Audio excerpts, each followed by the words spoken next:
Bonjour et bienvenue dans Dimanche en Politique, votre magazine de débat régional. Bonjour Laurent. Bonjour Patrick. Un élève d'école primaire qui frappe son enseignant, ça peut paraître ahurissant et pourtant c'est encore arrivé, voilà quelques jours, à Toulouse. La violence en milieu scolaire, c'est aussi entre les enfants eux-mêmes, violence physique mais aussi psychologique avec des cas de harcèlement notamment. Alors l'école est-elle toujours un sanctuaire? Parents, professeurs, État et enfants eux-mêmes, comment mobiliser tous les acteurs pour venir à bout de cette violence en milieu scolaire? On en débat avec nos invités que je vous présente. Elisabeth Laporte, bonjour. Bonjour. Vous êtes la directrice académique des services de l'éducation nationale de Haute-Garonne. Face à vous, un représentant de ceux qui ont protesté cette semaine, notamment contre ces violences, mais aussi pour demander des moyens. Jean-Philippe Gadier, bonjour. Bonjour. Vous êtes secrétaire départemental du SNUIPP en Haute-Garonne. Et puis les parents ont évidemment leur rôle à jouer face à ce problème de société. Muriel Paletou, bonjour. Bonjour. Vous êtes la présidente de la FCPE 31. Alors avant de vous entendre, mesdames, messieurs, on écoute l'avis des citoyens sur la question qui nous préoccupe cette semaine. Comment lutter contre cette violence en milieu scolaire? À vous la parole. On entend parler de violence scolaire. Est-ce que pour vous c'est un vrai sujet, la violence scolaire? Oui. L'harcèlement au collège, le harcèlement dans les écoles primaires, la méchanceté des enfants parce qu'ils ne sont pas habillés pareil, parce qu'ils ne viennent pas de la même classe. Donc oui, c'est un sujet très important, oui. Je ne sais pas si vraiment serrer la vis c'est la solution, mais en tout cas expliquer que la violence n'est pas la solution et trouver d'autres solutions pour exprimer une colère sans passer par la violence. Après, je pense que le dialogue est important. Je sais qu'il y a certains médiateurs dans certaines écoles et ça, je trouve ça pas mal. Dans l'école de mon fils, effectivement, ils ont mis des petits panneaux où on dit voilà, quand tu me dis ça, ça me fait mal. Donc ça, je trouve ça extrêmement intéressant. Et il a 4 ans, donc on leur apprend déjà très tôt d'autres moyens de s'exprimer. Est-ce que vous pensez que les parents ont une responsabilité dans la violence scolaire? Oui, indéniablement, parce que c'est à la base, c'est quand même eux qui éduquent leurs enfants. Donc, et c'est vrai que maintenant, je ne suis pas très vieux, mais moi je me rappelle quand je faisais des bêtises à l'école, mes parents me disaient, par exemple quand il y avait les réunions parents-prof, c'était moi qui étais mis en cause, alors que maintenant les parents remettent en cause plus les enseignants, plus les professeurs que leurs élèves. Donc oui, je pense que oui, effectivement. Alors les citoyens parlent beaucoup, principalement d'ailleurs, des violences entre enfants. On va y venir dans cette émission. Mais tout d'abord, retour donc, sur cette agression d'une enseignante victime de coups de pied et de coups de poing par un de ses élèves de CE1 dans une école toulousaine. Est-ce que ce type d'acte est de plus en plus fréquent, Elisabeth Laporte? Alors, il est déjà hors de question de nier ces phénomènes qui existent. Mais peut-être, si on ne les minimise pas, on ne peut pas non plus les amplifier. Les quantifier, alors comment déjà? Grâce à un outil dont dispose l'Éducation nationale, qui est une application qui est récente. Donc il est difficile de comparer par rapport à des années passées et de pouvoir établir une augmentation. Sur quoi il repose cet outil? C'est quoi? C'est des signalements? C'est un signalement déclaratif. Donc cela suppose que les équipes enseignantes soient informés et formés sur cet outil. En revanche, ce qui est sûr, c'est que si les faits de violence, à ce jour, ne sont peut-être pas en augmentation, c'est difficile de l'établir. Vous ne pouvez pas l'évaluer, ça? En revanche, la gravité est suffisante aujourd'hui, et nous l'avons vu ces derniers jours sur Toulouse, pour que nous le prenions excessivement au sérieux, et que nous-mêmes, de notre côté, nous cherchions à inviter les équipes à procéder à ces signalements pour justement clarifier la vision que nous en avons.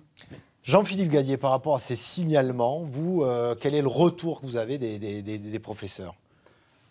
Beaucoup plus d'actes, beaucoup plus de violence ou pas forcément? Alors, on n'a pas forcément de base statistique pour dire s'il y en a plus ou s'il y en a moins. On a par contre des éléments qui favorisent aujourd'hui ce type de comportement dans les classes. Alors, quels sont-ils? Il y a une situation sociale. Vous parliez d'école sanctuaire. L'école n'a jamais été un sanctuaire. L'école, elle a toujours été à l'image de la société qui la porte. Plus la société est violente, plus l'école sera violente. Ah, ça, je pense. Je pense qu'en tout cas, on n'évitera pas d'avoir d'importer dans les murs... Les problèmes de l'extérieur à l'intérieur. Des écoles. Alors après, en tant qu'enseignant, notre rôle est de tout faire pour que l'espace scolaire soit un espace de sérénité, de respect, d'éducation à la citoyenneté, etc. Depuis combien de temps vous enseignez ? Moi, depuis 1994. Depuis 1994, est-ce que vous avez vu une évolution, vous, à titre personnel, dans vos classes ?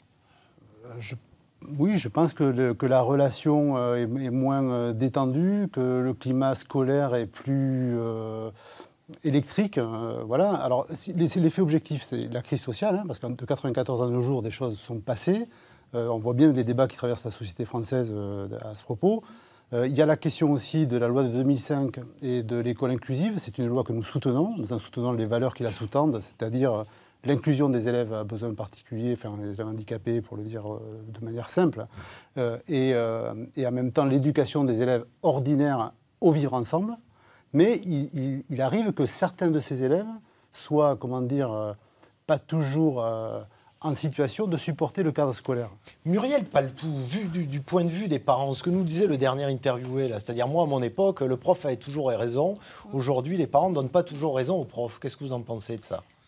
Alors moi, je serais plus mesurée, je dirais, contrairement à mon camarade Jean-Philippe, je crois que l'école a été un sanctuaire à un moment donné et que l'école de nos parents et de nos grands-parents ne fonctionnait pas selon le même système. C'est-à-dire que j'ai quand même l'impression que la philosophie qui sous-tendait l'école avant, c'était une conception autour de la culture et que cette culture, elle était donnée à tous, enfin tous ceux qui fréquentaient l'école, et qu'elle était source d'émancipation.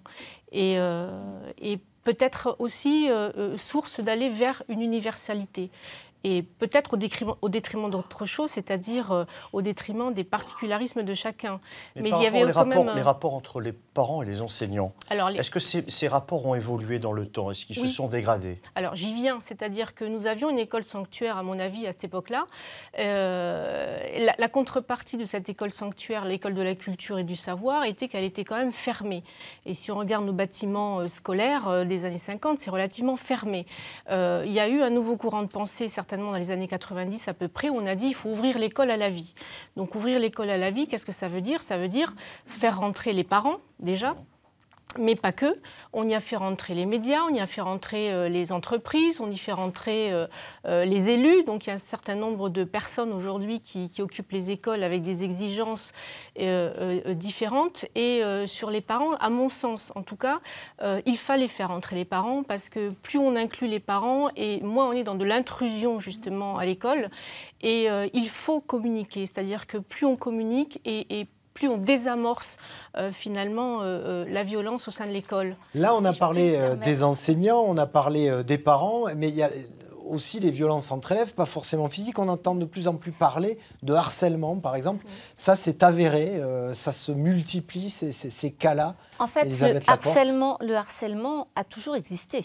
Je vous invite à relire un certain nombre de romans qu'ont lus déjà nos grands-parents, et qui c'était avant Facebook, avant Twitter, avant Instagram. Effectivement évoquaient et décrivaient des situations de grande souffrance d'enfants à l'école qui étaient moqués, poursuivis par leurs camarades parce qu'ils avaient telle différence physique, telle voilà. Oui, ou c'était le bouc émissaire. Donc, c'était le parti pris des pouvoirs publics et quelle que soit la couleur politique, hein, de droite comme de gauche, a bien été de mettre un mot sur ce processus en fait de souffrance infligée à un camarade, de harcèlement donc, qui est une violence particulièrement destructrice parce qu'elle est insidieuse et silencieuse. Le tout à une époque, à un moment où l'enfant se construit également. Oui, tout à fait, et où il est souvent livré à lui-même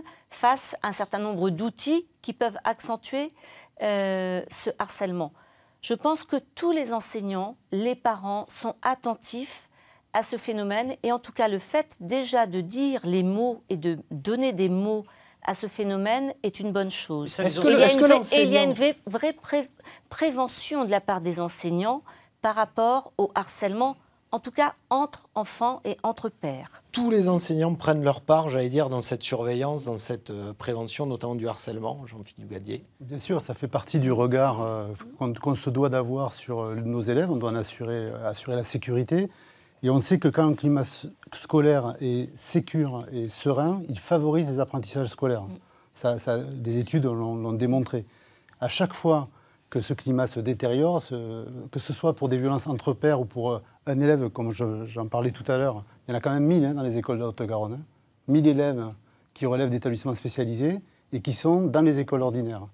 Donc nous sommes enseignants, nous ne sommes pas soignants. Oui, c'est pour ça. Est-ce qu'il n'y a pas certains de vos collègues qui parfois disent « c'est pas à moi de m'occuper de ça, c'est pas à moi de… » Non. Enfin, dans l'école, en tout cas, dans le premier degré, on a une vie commune extrêmement importante avec nos élèves. On sait que nous avons 3 champs de compétences essentiels. Bon, évidemment, le champ académique. On enseigne des connaissances scolaires, ça va de soi.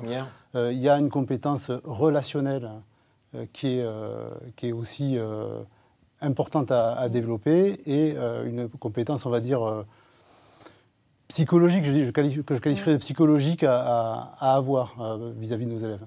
Le harcèlement, vu des parents, j'allais dire, c'est quelque chose qui revient souvent quand les parents vous en parlent ou les parents d'élèves vous relaient des problèmes dans les écoles. Le harcèlement, c'est la première violence qui s'exerce à l'école. Et moi, en tant que représentante de parents d'élèves, je regrette quelquefois que justement l'école redevienne sanctuaire par rapport à cette violence-là et que nous découvrions des situations beaucoup trop tard. Et je crois que je parlais de communication. Pourquoi ça a été dans le trop tard. L'enfant ne parle pas. Non, c'est parce que alors il y a plusieurs phénomènes. Il y a le fait que l'enfant ne rapporte pas forcément, hein, donc. Il y a ce temps de… Il a honte. Oui, il a honte de ce qui peut lui arriver. Et ensuite, on pense régler… Vous avez des équipes pédagogiques aussi qui peuvent ne pas s'en rendre compte tout de suite, hein, d'accord ?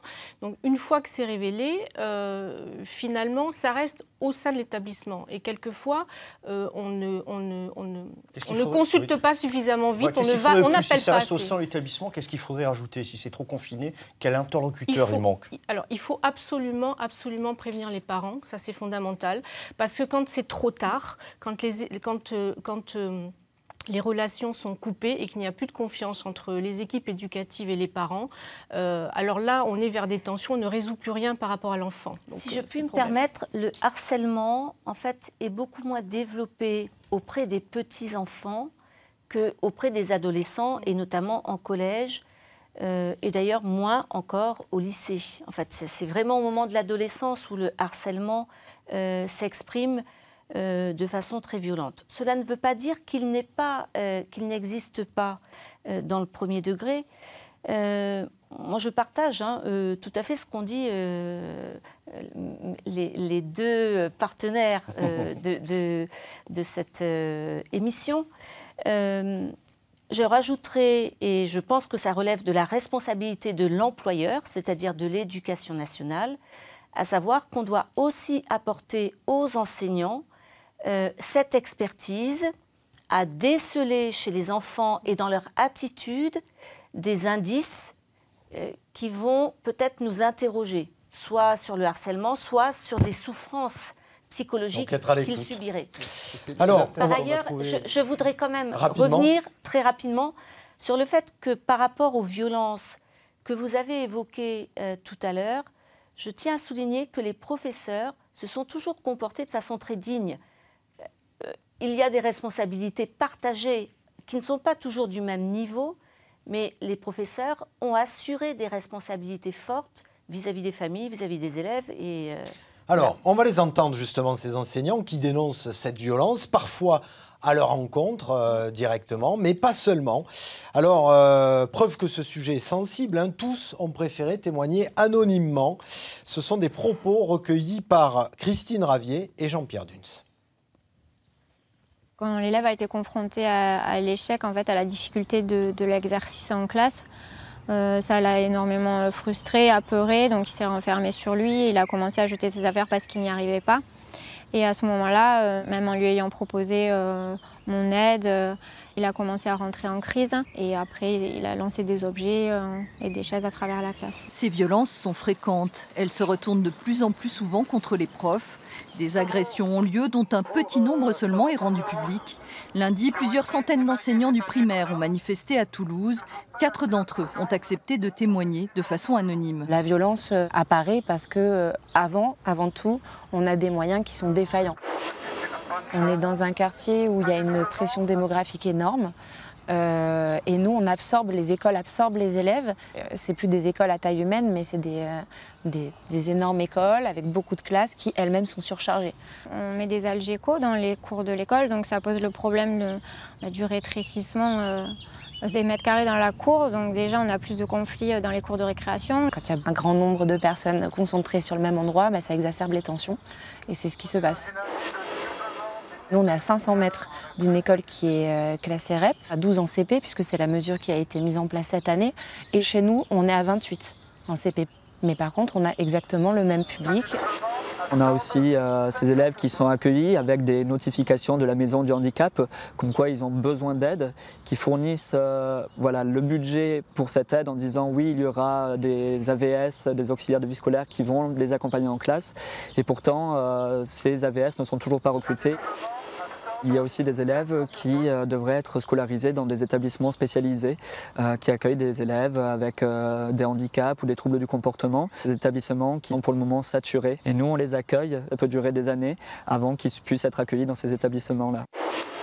Je suis en CP, j'ai 27 élèves dans ma classe et les 10 élèves qui arrivent à se mettre au travail rapidement, ils perdent énormément de temps et j'en ai beaucoup qui rentrent chez eux en pleurant parce que la maîtresse elle a crié, parce que les choses se sont pas bien passées, parce qu'ils se sont fait embêter dans la cour et des choses comme ça. Et pour moi, c'est pas comme ça l'école, c'est pas pour ça qu'on va à l'école. Quand on sent qu'on ne peut pas enseigner parce que l'enfant est en souffrance lui-même et parce qu'il a autre chose dans la tête et qu'on n'a pas de solution à lui apporter, on se sent coupable et on n'arrive pas à travailler. Donc il y a l'enfant qui est en souffrance, les autres enfants de la classe le sont aussi et nous aussi. Alors on va passer au chapitre des propositions ou des solutions. Jean-Philippe Gadier, vous réclamez des moyens, 1000 postes supplémentaires en Haute-Garonne. Alors quel type de poste allais-je dire et en quoi ces moyens peuvent-ils aider face à la violence ? D'une part, nous, on pense qu'il ne devrait pas y avoir une classe à plus de 25 élèves dans le département. On le sait, il y a une corrélation entre les effectifs et les performances, la capacité d'apprendre des élèves. Ensuite, on le voit, il y a une complexité nouvelle qui s'est installée dans les écoles.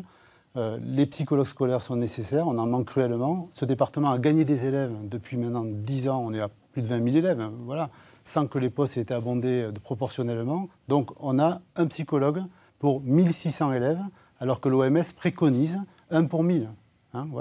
Les RASED, vous le savez, ont disparu en 2008 et n'ont pas été reconstitués. Donc on n'a pas cette prise en charge, cette prévention primaire. Avant que les élèves deviennent des élèves ingérables, il y a des signes, il y a des éléments, et cette prise en charge, elle n'est plus réalisée comme elle devrait l'être.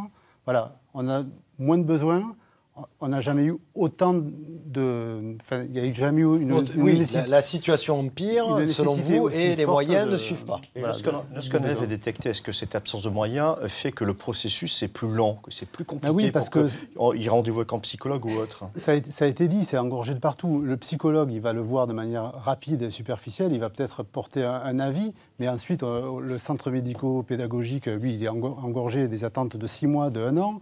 Et ensuite, les établissements spécialisés sont pas... Et puis, tout ça, il faut comprendre que les parents, quand on leur apprend que leur enfant a des difficultés importantes, c'est quand même extrêmement douloureux comme annonce. Donc, il y a tout un processus qui nécessite de la communication, ça a été dit tout à l'heure.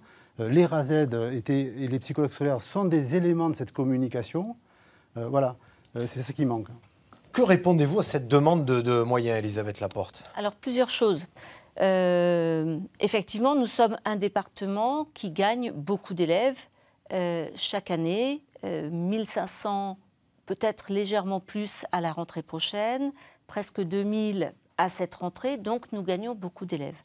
Nous gagnons également des moyens et la dotation permet d'assurer les besoins d'enseignement. Est-ce qu'il y aura les 1000 postes ou pas ? Est-ce qu'il y aura les 1000 postes, la demande qui est faite là ? Non, mais il n'y a jamais eu 1000 postes.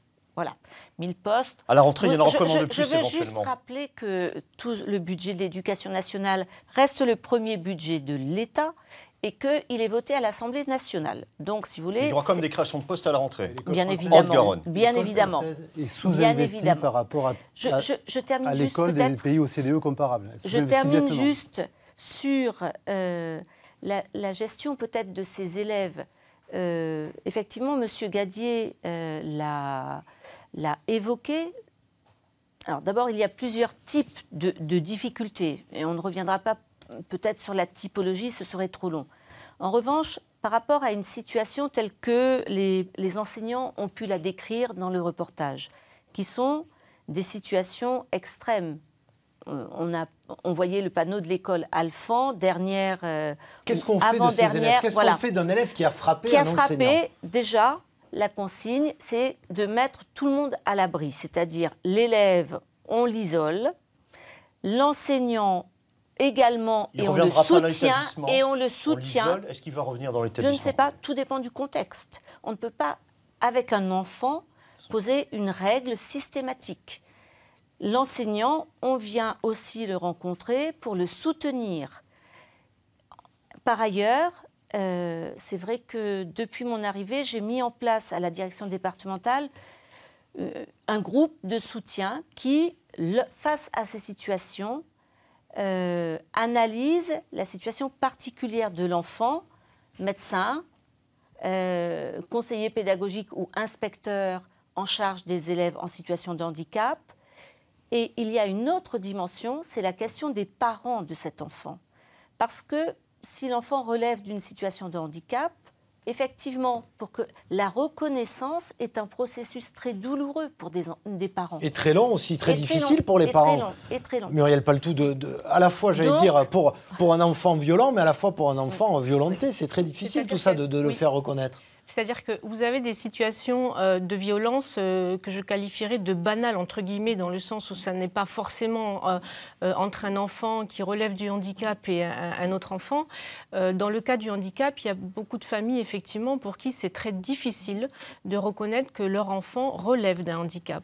Et là, il y a un accompagnement, à avoir. Et c'est vrai que les démarches sont longues. C'est vrai que j'ai connu des parents, par exemple, face à un enfant autiste qui ne voulaient pas l'entendre. Ça a pris 2 ans avant qu'ils acceptent le fait que leur enfant était autiste et qu'il fallait le mettre dans une autre institution pour qu'il s'épanouisse. Je dois dire qu'aujourd'hui, il n'y a plus aucun problème puisque l'enfant est accompagné. Donc on est face à de la violence sociale parce que je voudrais rappeler quand même qu'il y a 2 millions de familles monoparentales et que dans ces familles monoparentales, 80% de mères célibataires qui éduquent leurs enfants toutes seules. Je ne parle pas des couples aussi qui sont soumis à des pressions au travail. Pour certains, l'un travaille très loin, ils ont des horaires très étendus, donc les enfants sont quand même soumis à des régimes très compliqués, très difficiles de la vie de famille elle-même. Et donc toute cette violence de la société, maintenant, passe le rempart de l'école, on n'est plus dans l'école sanctuaire, et tout ça se gère difficilement, et vous avez des classes très hétérogènes, avec des caractéristiques très hétérogènes, et c'est compliqué pour les enseignants de faire face à tous ces tempéraments-là. Effectivement, l'école est le creuset de toutes les tensions qui traversent la société, de façon très marquée. Mais la mission, quand on regarde des chiffres, 120 000 élèves dans le département, dans les écoles publiques, en termes de nombre de phénomènes de violence scolaire, c'est relativement limité quand on regarde des chiffres. Mais la meilleure prévention contre des violences scolaires auprès d'enfants qui ne relèvent pas du handicap ou qui ne seraient pas dans cette dimension d'enseignement spécialisé, le meilleur remède, la meilleure remédiation, la meilleure prévention, c'est quand même la dimension pédagogique. C'est notre cœur de métier. Est-ce que vous vous sentez soutenu, accompagné par le rectorat? Alors, première chose, par rapport à vos remarques précédentes, on a affaire à des enfants, donc la sanction. Il ne faut pas rentrer se mettre sur cette pente. On est des enseignants, on a des êtres en formation, et il est encore temps... Vous ne voulez pas jouer aux flics, en clair? On doit poser la sanction quand elle est posée, l'erreur de raisonnement, c'est de penser que la sanction résout le problème. Elle participe à la solution, mais elle n'est pas la solution. La solution, elle relève des moyens que j'évoquais tout à l'heure, les RASED, les psychologues scolaires, les établissements spécialisés et la formation des enseignants qui n'est pas assurée par notre institution. Hein. Toute l'évolution, ces nouveaux phénomènes auxquels nos collègues sont confrontés. Il faudrait les former plus. L'institution ne nous forme pas parce qu'elle manque de moyens pour assurer cette formation, Madame Laporte. Et évidemment, l'institution que vous représentez a toujours des annonces à faire. Donc on a eu là la création d'une cellule, etc. Sur le terrain, on ne la voit pas, je vous le dis clairement. Sur le terrain, on ne la voit pas. Rapidement, et on pense que l'institution, pour l'instant, a tendance à mettre la poussière sous le tapis. C'est quand même sa principale. C'est quand même sa principale réaction. Je vous renvoie aux paroles du ministre à Gallieni, où justement il a bien spécifié. Où il y avait des problèmes, de gros problèmes. Oui. Il a bien spécifié que justement, il y avait les médias, c'est pour ça qu'il a fait ça. Non. Monsieur Blanquer, un spécialiste de la communication dans les médias. La restauration de l'autorité d'une façon générale et de la dimension éducative sont quand même des objectifs. On restaurera l'autorité. Par ailleurs... Rapidement, 30 secondes, il nous reste. Très rapidement, c'est que cette cellule assure le suivi de ces situations et doit faciliter justement le travail des enseignants. Je ne nie pas que nous avons bien évidemment des progrès à faire, et s'il n'y en avait pas, on le saurait. Hein. Et que nous sommes tous là pour y contribuer. Vous n'avez pas nié ces problèmes-là. Merci en tout cas à tous les trois d'avoir accepté de débattre avec nous. Un débat qui se poursuit sur notre blog, le blog politique. Vous y retrouvez toute l'actualité des élus et dans la région. Pas d'émission la semaine prochaine en raison des 24 heures du Mans, Laurent, qui nous oblige à rentrer au stand malgré nous. Mais on se retrouve dans 15 jours. D'ici là, passez un bon week-end sur France 3 Midi Pyrénées. Merci de votre fidélité. Merci.